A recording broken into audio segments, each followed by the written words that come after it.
good afternoon. So for today's video guys, dami kasing nagtatanong sa akin. Dami kasing nalilito sa akin guys, ang dami ko dang account. Isa na yung mga client ko. Actually, pasensyahan nyo na po guys kasi naghanap buhay lang po ako through online. At hindi naman natin hawak talaga, meron talagang restriction, ganun. So, itong account na to guys, itong Rai Mompreneur, ito ang Facebook page ko. Tapos yung Geraldine Manginsa, yun na talaga ang Facebook account na bago ko.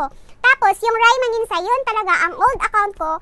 Kaso, yun nga, ang dahilan bakit ako nagawa ng bagong Facebook account kasi super dami akong kasalanan ni Lolo Meta. Ayan, ang dami kong kasalanan ni Lolo Meta guys. Tapos kahapon pa niya binigay yung mga kasalanan ko guys.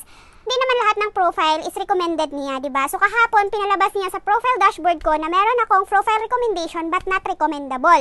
So meaning to say, hindi po ako ma-monetize doon if hindi po masettle yung mga restricted ko. So yung account na yun guys is meron na yung warning and restriction.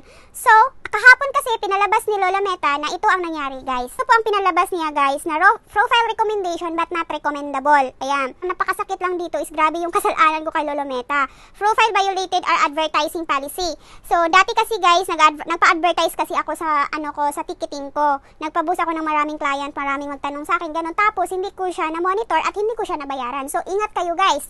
Once magpa-boost kayo or magpa-advertise kayo, dapat bayaran niyo yan.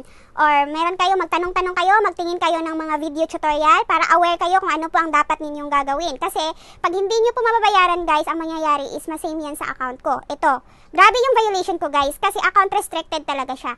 Ayan. So ayan, account restricted talaga siya guys. So ang kinakatakutan ko lang dito is baka tuluyan na niyang i-delete to. At hindi ko pa alam kasi kahapon pa ako nag-support inbox sa kanya.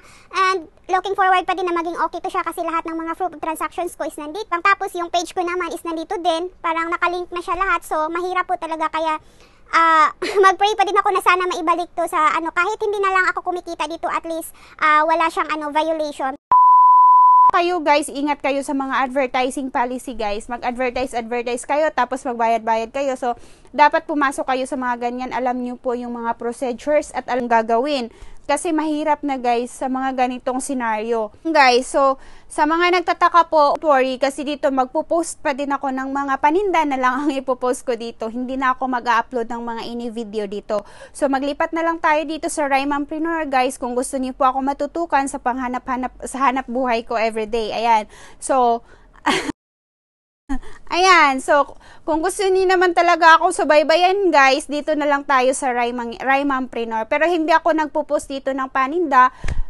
Separate pa din yung paninda ko guys kasi ayaw ko po malilito yung mga client ko, okay? So, and that's all for today's guys. Ingat po kayo palagi and see you again.